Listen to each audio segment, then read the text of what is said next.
예, 안녕하십니까. 책 읽는 자유인 채널을 운영하고 있는 이선입니다. 이번 시간 2026년 3월 3일이네요. 3월 3일. 지금 시각은 오전 12시 3분입니다. 지금 죽음의 부정 열심히 읽고 있는데요. 인간 실존에 대한 얘기입니다. 그러니까 한마디로 주제를 얘기하자면, 그래서 실존주의 철학자, 대표적인 실존주의 철학자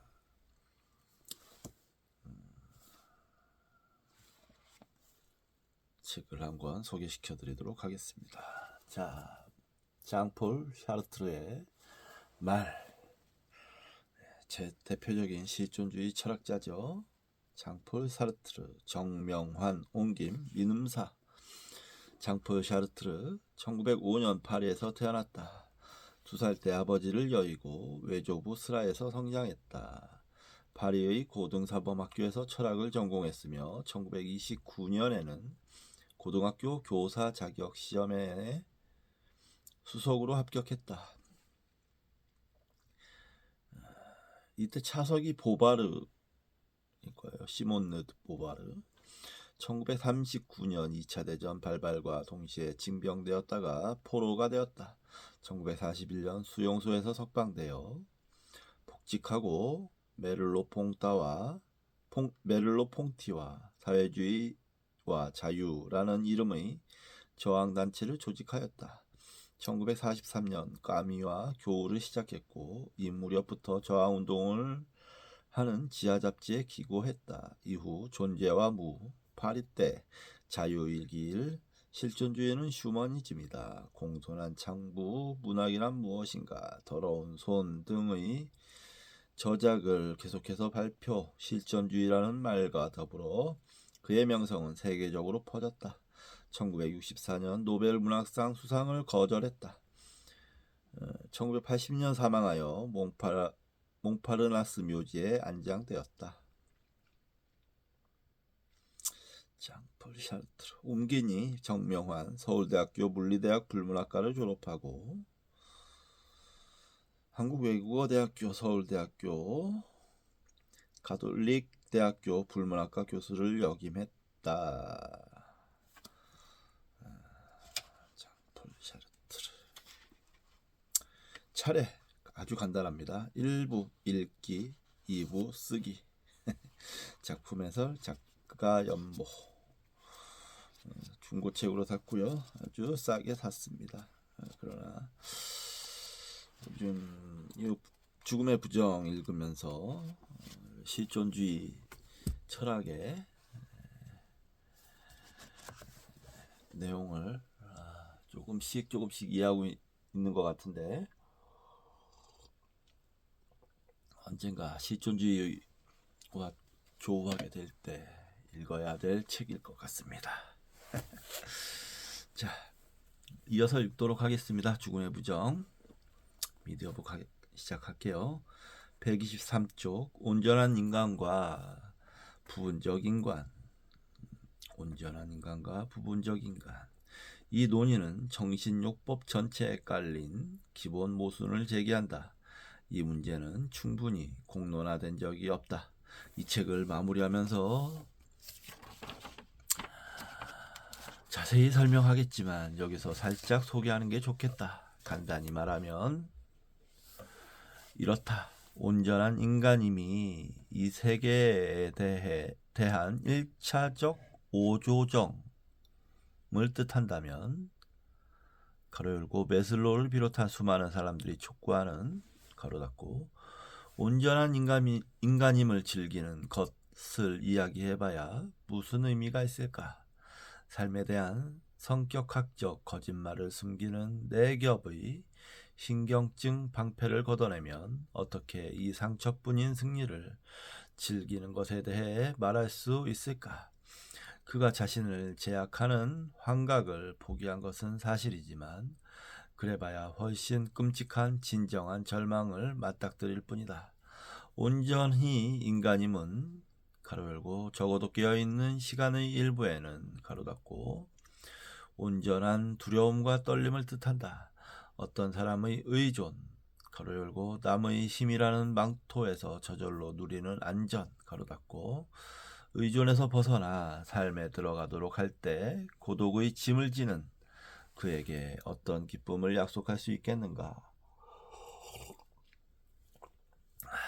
이 땅에서 매일같이 벌어지는 대학살, 언어 도단의 사건, 삶의 순전한 나약함, 가장 힘있다고 생각되는 자의 무력함을 비추는 태양을 보게 할 때 정신요법의 관점에서 그에게 어떤 위안을 줄 수 있는가?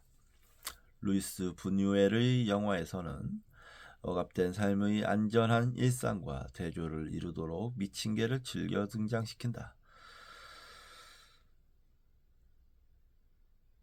이 상징의 의미는 인간이 언제라도 미친 개에게 물릴 수 있듯 어떤 가식을 부려도 순전한 유류성에서 벗어날 수 없다는 것이다. 미술가는 광기의 맥동인 부조화를 위장하지만 스스로는 이를 자각한다. 평균적 인간은 부조리를 온전히 의식하면서 무엇을 할까? 그는 자신과 삶의 사실들 사이에 놓을 요량으로 성격을 지어냈다. 그는 부조화를 무시하고 불가능성을 자양분으로 삼고 맹목을 향유할 수 있는 것은 자신의 특별한 역량 덕분이다. 이로써 그는 공포에 대해 뻐기는 능력이라는 독특한 인간적 승리를 거둔다. 샤르트르가 인간을 쓸모없는 열정이라고 부른 것은 인간이 자신의 진짜 조건에 대해 대책 없이 잘못을 저지르고 착각하기 때문이다. 인간은 동물의 조건만 갖춘 주제에 신이 되고 싶어하며 그래서 환상을 즐긴다. 오르테가가 이 장의 제사에서 멋지게 표현했듯 인간은 자신의 존재를 방어하고 현실을 놀래 쫓아버리는데 자신의 생각을 이용한다. 존재의 방어는 진지한 유희다. 어떻게 해야 사람들에게서 현실을 떼어내어 그들을 즐겁게 할 수 있을까? 메슬로는 자아 실현을 또한 지고 체험의 황홀을 매우 설득력 있게 논의하는데 여기서 사람은 세계를 그 모든 경애와 장엄함 속에서 바라보고 자신의 자유로운 내적 확장과 존재의 기적을 감지한다. 메슬로는 이 상태를 존재인식이라고 부른다. 이것은 세계의 진실에 대한 버거운 경험으로부터 자신을 보호해주는 신경증적 왜곡과 환각에 의해 숨겨진 진실에 대한 인식의 개방성을 일컫는다. 우리 삶의 이 차원성에서 벗어나기 위해 우리가 가둔 안전한 동굴을 박차고 나가기 위해 존재 인식 능력을 기르라는 명령은 훌륭하고 정확하다. 하지만 인간적인 것이 대부분 그렇듯 그런 승리는 매우 역설적이다. 메슬로는 존재 인식의 위험을 이야기하면서 이미 이것을 분명히 간파했다. 메슬로는 사유가 폭넓고 진지해서 존재 인식에 이면이 있음을 상상할 수 있으나 그것이 어떤 위험한 이면인지를, 즉 그것이 세계에서 개인이 차지하는 위치를 송두리째 위협할 수 있음을 철저히 지적하지는 않았다. 마지막으로 다시 말하자면 세계를 있는 그대로 보는 것이 파괴적이고 끔찍하다는 것은 아무리 강조해도 지나치지 않다. 바로 이런 결과를 피하기 위해 아동은 오랫동안 고통스럽게 자신의 성격을 빚었다. 그러지 못하고 일상적이고 자동적이고 안정적이고 자신감 있는 활동이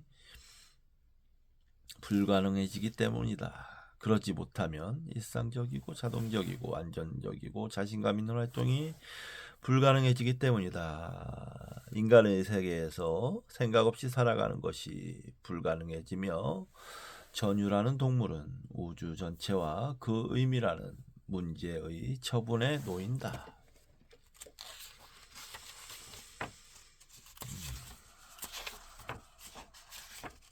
여기서 잠시 주제를 벗어나 이런 성격관이 무시무시한 실존주의자에 의해 제시된 것이 아니라 프로이트와 프로이트 이후 심리학의 지금은 합의된 통설임을 밝히고자 한다. 그 뒤로 아동의 초기 발달에 대한 우리의 이해에 미묘하지만 매우 심오한 변화가 일어났다. 이 변화를 간단히 요약하자면 프로이트 심리학에서 프로이트 이후 심리학으로의 이제는 진지해진 프로이트주의로의 전환이라고 말할 수 있다. 프로이트는 아동을 자신의 세계에서의 적대자로 세계를 향해 공격과 성욕동을 발산하고 싶어하는 존재로 보았다. 하지만 이럴 때 이 욕동을 발산하지 못하면 좌절을 겪고 대리만족을 발전시켜야 한다. 아동기에 이 욕동이 좌절되면 냉소주의와 반사회성의 부스러기가 하도 많이 남아서 세계는 세상이 자신에게 저지른 일과 자신에게서 빼앗은 것에 분개하는 동물로 늘 북적거릴 것이다. 그의 깊숙한 내면을 들여다보면 못된 동물이 속았다고 느끼고 억눌린 감정과 욕망을 품은 동물이 있을 것이다. 그는 표면적으로는 쾌활하고 책임감 있고 창의적일지 모르지만 그 아래에는 언제 터져나올지 모르는 어느 때든 남들에게나 자신에게나 분출될 수 있는 너저분한 부스러기가 가득하다.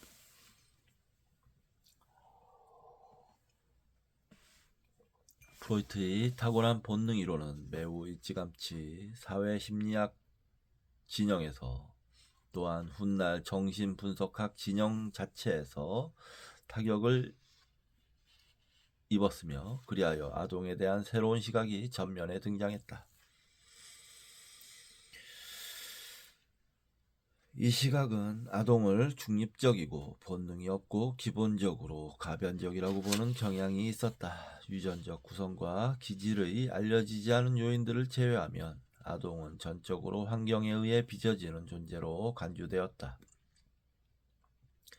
이 시각에 따르면 부모는 아동의 억압, 아동이 발달시킨 성격 방어, 아동이 나중에 어떤 사람이 될지에 책임을 져야 했다. 아동에게 환경을 제공하고 그에 맞게 아동을 빚는 것은 부모의 몫이기 때문이다. 그뿐 아니라 부모가 아동의 타고난 정력적이고 자유로운 확장에 반대하고 부모의 세계에 굴복하라고 요구했다면 아동의 성격이 어떻게 왜곡되었든 부모는 어떤 근본적 측면에서 그에 대한 유죄로 간주될 수 있었다. 아동에게 본능이 전혀 없더라도 적어도 몸의 자유로운 에너지와 타고난 순진무구함은 얼마든지 있다. 아동은 끊임없는 활동과 딴짓을 추구하고 세상을 온전히 돌아다니고 싶어하며 세상을 자신에게 최대한 유용하고 즐겁게 비틀고 싶어한다. 자발적으로 자신을 표현하고 신체 작용에서 가장 큰 만족을 느끼고 남들에게서 가장 큰 안락과 시열과 쾌락을 얻고 싶어한다. 하지만 이런 한없는 확장이 세상에서 가능하지 않다면 아동은 스스로를 위해 제지당해야 하는데 아동의 활동을 제지하는 사람은 부모다. 아동이 스스로에게 어떤 태도를 취하든 그의 몸과 세상은 그를 훈련시키는 사람과 그의 직접적 환경에 대한 경험에 의해 이식된 것으로 간주되었다. 이것이 프로이트의 본능주의에 반발하여 나타난 프로이트 이후의 성격 발달관이다. 실은 계몽주의와 루소, 마르크스로 거슬러 올라간다는 점에서 프로이트 이전이라고 해야겠지만 최근에 이 관점에 대한 가장 예리하고 신중한 비판이 노먼 오 브라운에 의해 제시되었다. 그가 프롬과 신프로이트주의자에 맞서 쓴 표현들은 모두 우리 모두를 에로스로 불러들이는 책에 담기에는 너무 신랄했다.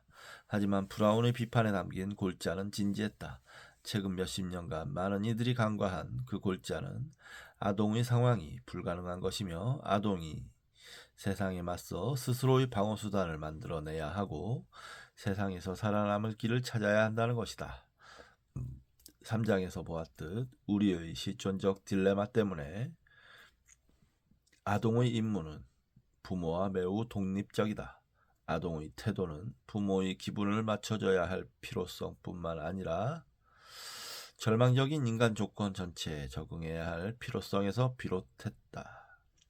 사상을 연구하는 사람이라면 브라운이 아들러와 랑크를 자신이 프로이트를 연구할 때처럼 철저히 소화했을 때 그 명밀한 머리에서 어떤 책이 탄생했을지 궁금해할 만도 하다. 내적 본능의 또는 안이한 환경 결정론의 프로이트적 함정에 빠지지 않고 아동의 절망적 상황을 이해한 사람은 결국 아들러와 랑크였다. 랑크는 미래의 모든 정신분석가와 인간학자에게 이런 명언을 남겼다. 모든 인간은 평등하게 부자유하다. 즉 우리는 자유로부터 감옥을 만들어낸다. 루소는 인간이 태어날 때는 자유로웠으나 훈련과 사회에 의해 족쇄를 찼다고 생각했지만 랑크는 이를 비판했다. 랑크는 세상의 힘겨운 구석을 맞닥뜨린 아동이 인식과 경험의 무한한 지평으로 온전히 폭넓은 삶을 살아가는 데 필요한 체력과 권위를 스스로에게 불러일으킬 수 없음을 알았다. 우리는 정신분석 사유의 발전에서 독특한 단계에 도달했다.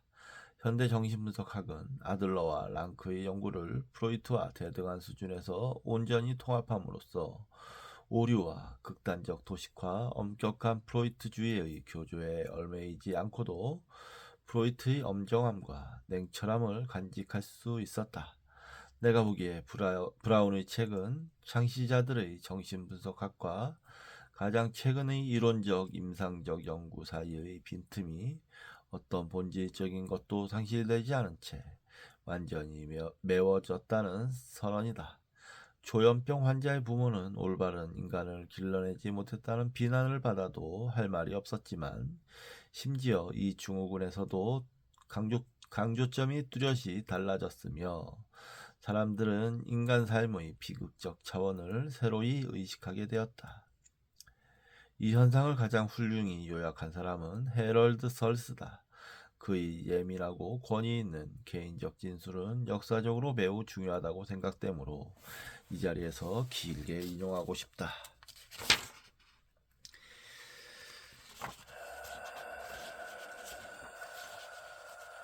인용입니다. 체스런 로지 정신병원에서 일주일에 2번 1시간 동안 열리는 사례 발표는 대체로 조현병 환자와 관계가 있었다. 필자가 12년쯤 전 거기 갔을 때는 필자를 비롯하여 사례를 발표하는 정신요법가들이 환자의 아동기 가족관계를 완전히 또는 거의 완전히 암담하게 묘사했다. 무엇보다 부모를 비난하는 느낌과 분위기였다. 그런데 세월이 흐르면서 발표에서 그런 비난이 점점 줄고 환자의 비극적 삶이 더 많이 언급되었다. 이 비극은 우리 모두의 삶에 깃든 비극의 어엿한 일부였으므로 발표는 발표자와 청중 모두에게 근심스러운 경험일 때가 많았다. 나는 지금의 발표가 환자의 삶을 더 진실하게 묘사한다고 생각한다. 하지만 이 그림은 예전에 종종 보던 비난으로 채색된 그림보다 마음을 훨씬 깊숙이 흔들었다.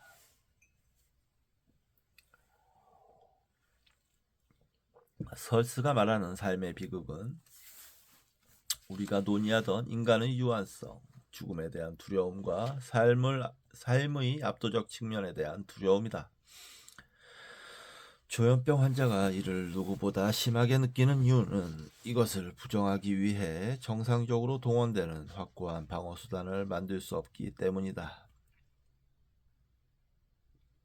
조현병 환자의 불운은 여분의 불운, 여분의 죄책감, 여분의 무력감, 훨씬 예측하기 힘들고 방관적인 환경이라는 짐을 짊어졌다는 것이다. 그는 몸에 확고하게 자리 잡지 못했으며 세상의 진짜 성질에 대한 거역과 부정을 이뤄낼 탄탄한 토대가 전혀 없다. 부모는 그를 유기체로서 형편없이 만들었다. 그는 경험에 의해 찢기지 않도록 여분의 기발하고 필사적인 삶의 방식을 만들어내야 한다. 이미 거의 찢겨 있기 때문이다. 사람의 성격이 절망에 대한 방어수단, 세상의 진짜 성질 때문에 미치는 것을 피하려는 시도라는 관점이 다시 한번 확증된다.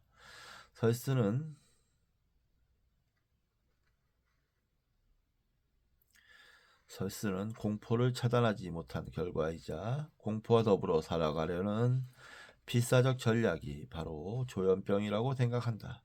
솔직히 조현병에 대한 설명 중에서 이보다 더 설득력 있는 것은 본 적이 없다. 조현병은 인간화의 실패이며 이는 이 행성에서 인간의 진짜 상황을 자신있게 부정하는 데 실패했다는 뜻이다. 조현병은 여기서 설명한 성격과 현실 이론의 제한적 시험 사례다. 탄탄한 성격 방어를 구축하지 못하면 현실의 진짜 성질이 인간에게 나타난다. 이것은 과학적으로 명백하다.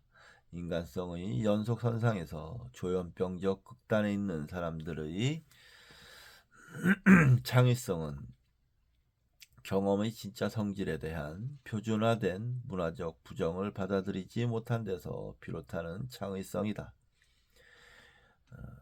이런 종류의 거의 초인적인 창의성을 가지는 대가는 사람들이 오래전부터 알고 있듯 광기의 경계에서 살아가야 하는 것이다.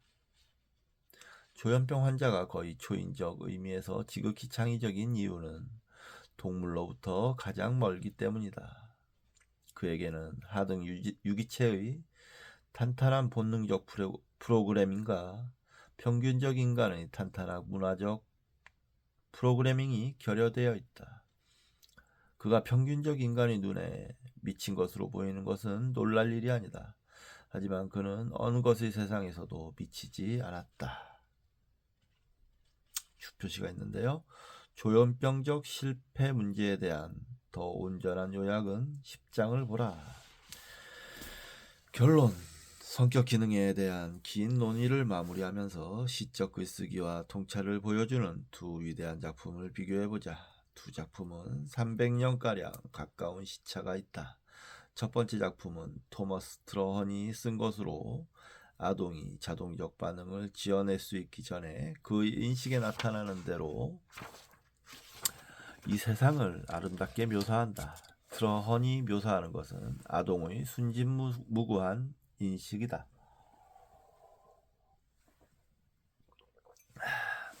인용입니다. 모든 것이 새로워 보였고 처음에는 이상했으며 형언할 수 없을 만큼 희귀하고 기쁘고 아름다워 보였다.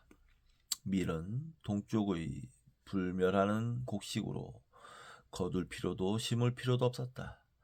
나는 밀이 영원부터 영원까지 서 있다고 생각했다.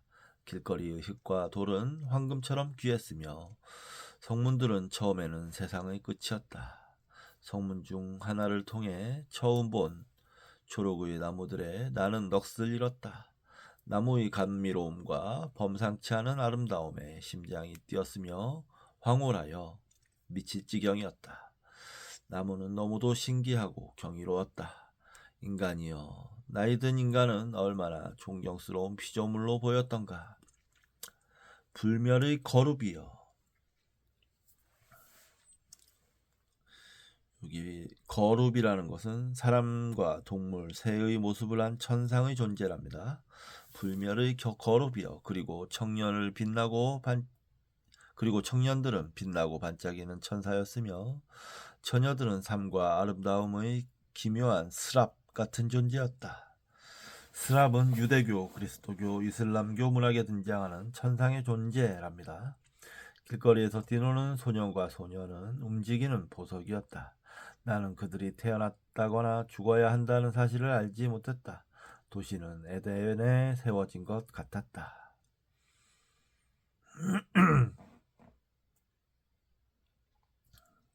이곳을 여기까지가 인용이고요. 이곳을 억압 이전의 낙원이라고 불러도 좋으리라. 하지만 트러허는 이어서 에덴에서 추방을 묘사한다. 그 과정은 문학적 인식이 발달하고 현실의 순진무구한 성격을 부정하는 것으로 나타난다. 초창기의 이를테면 체스넛 로지 정신병원의 현대 정신분석가처럼 그는 이 타락의 원인으로 부모를 지목하고 모든 문제를 그들 탓으로 돌린다. 인용입니다. 생각은 생각에게 가장 확실하게 존재하는 것이며 가장 큰 영향력이 있다. 나의 영혼은 오직 위대한 것에 알맞고 그런 것을 좋아했으나 영혼과 영혼의 관계는 사과와 사과의 관계와 같아서 하나가 썩으면 다른 하나도 썩는다. 내가 말을 배우고 걷기 시작했을 때 아무것도 내게 존재하지 않았다. 생각 속에서 내게 존재하는 것 말고는 또한 그 어떤 것도 생각 속에서 내게 존재하는 것 말고는 어떤 식으로도 내게 존재하지 않았다. 그것들이 말하지 않는 것은 어느 것도 존재하지 않았다. 그래서 나는 놀이 친구들 중에서 푹 멋진 겉옷, 동전, 금박 표지책 등을 애지중지하기 시작했다. 하늘과 해와 별로 말할 것 같으면 그것들은 사라졌으며 내게는 빈 벽이나 마찬가지였다. 그렇게 인간의 기묘하고 풍부한 발명이 자연의 풍부함을 훌쩍 뛰어넘었으며 나는 인간의 발명을 더 열심히 그리고 두 번째로 배웠다. 여기까지가 인용입니다. 아동이 자연적 인식에서 인공적인 문화적 세계로 타락하는 과정을 보여주는 이 멋진 묘사에 무엇이 빠졌을까? 그것은 바로 앞에서 인용한 바 인격에 대한 프로이트 후기의 위대한 통합이다. 트런 자신이 그 과정에 공모했다는 사실, 성장하고 불안 없이 살고 해와 별과 하늘에 맞서 자신을 보호하기 위해 은총으로부터 추락해야 했다는 사실 말이다. 트러허는 자신의 다른 순진무구한 반응, 이를테면 놀이 친구들이 팔다리가 잘리거나 코와 입이 짓뭉개지거나 기이하고 뜨끈뜨끈하며 공포를 자아내는 빨간색 방울을 튀기며 찌르는 듯한 비명을 지르는 것에 대한 반응은 기록하지 않는다. 그는 그들이 죽어야 하는 것을 몰랐다고, 모든 것이 불멸하는 것 같았다고 말한다. 하지만 그의 부모가 세상에 죽음을 들였나? 깊숙한 부패가 그의 영혼을 문질러 들어왔다. 그것은 부모에게서가 아니라 세상으로부터, 자연의 풍부함으로부터 들어왔다. 어떤 복잡한 방식으로 죽음이 상징으로서 그의 인식에 조금씩 들어와 그의 영혼을 얼어붙게 했으며 트러허는 삶의 사실들을 몰아내기 위해서는 낙원을 다시 빚고 심지어 우리 모두가 그러듯 그것에 대한 기억 속에서 거짓말까지 해야 했다. 땅이 그가 색칠한 대로 신비한 아름다움의 장소이고 훗날 칼라일이 동의한 대로 신비로운 사원이었던 것은 사실이지만 그와 동시에 트런이 아동기의 기억에서 부정한 운명의 방이었던 것 또한 사실이다.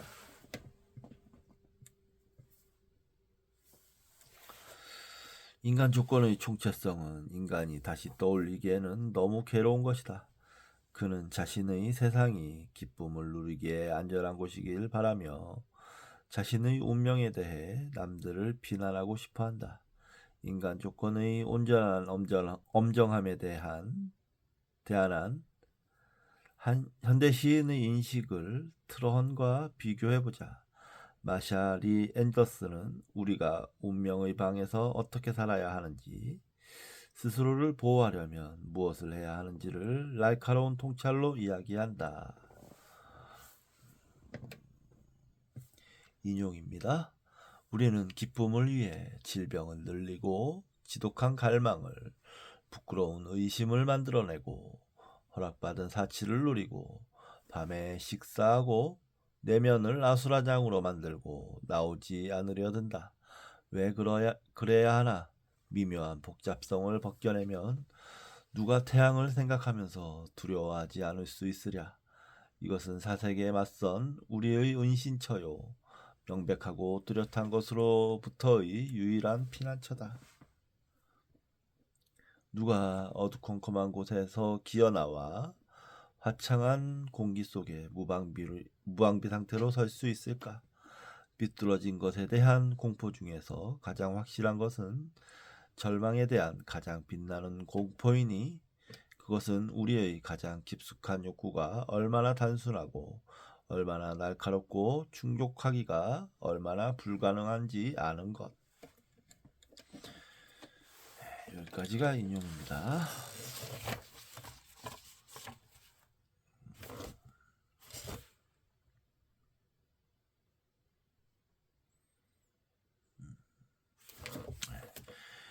인간 조건의 아이러니는 죽음과 소멸의 불안에서 벗어나는 것이야말로 가장 깊숙한 욕구라는 사실이다. 하지만 불안을 깨우는 것은 삶 자체이므로 우리는 온전히 살아가는 것을 회피해야 한다. 마샬 리 앤더슨의 묘사는 트럼뿐 아니라 메슬로우, 인간학적 정신분석학, 심지어 프로이트주의자 로만 오 브라운까지도 포괄한다. 이 땅에서 전혀 억압받지 않은 채 살아간다는 것은 온전한 신체적 정신적 확장 속에서 살아간다는 것은 정확히 무엇을 의미할까?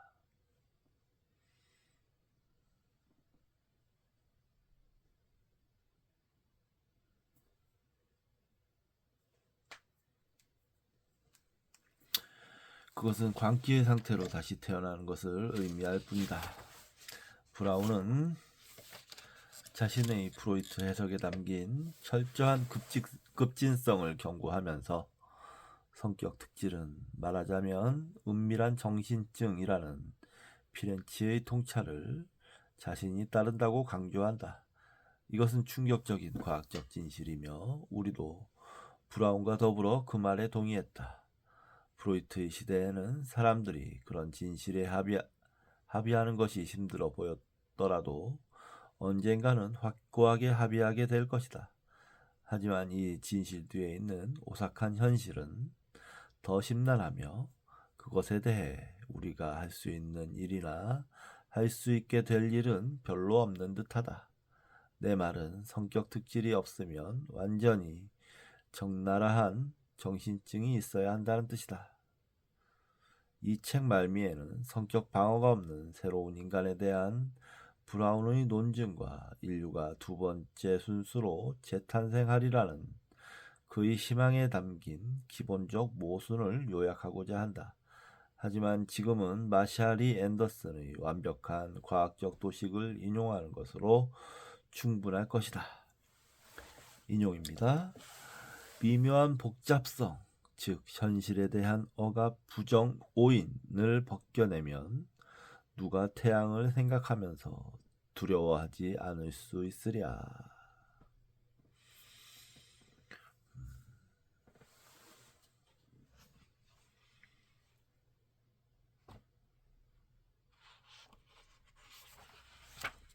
네, 여기까지입니다. 여기까지고 다소 어렵고 좀 난해한 내용이지만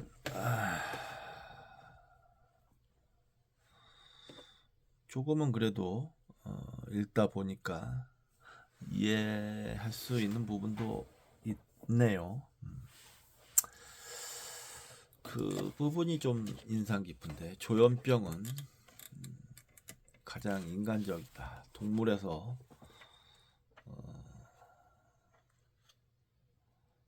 동물적인 것에서 가장 멀다.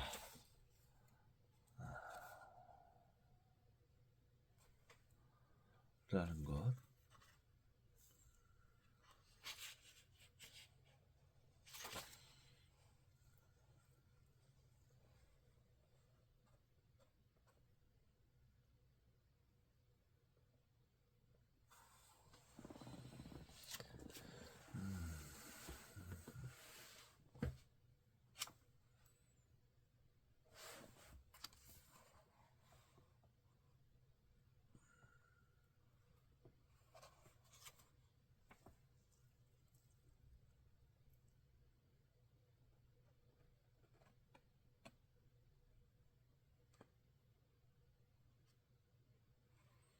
조현병 환자가 거의 초인적 의미에서 지극히 창의적인 이유는 동물로부터 가장 멀기 때문이다.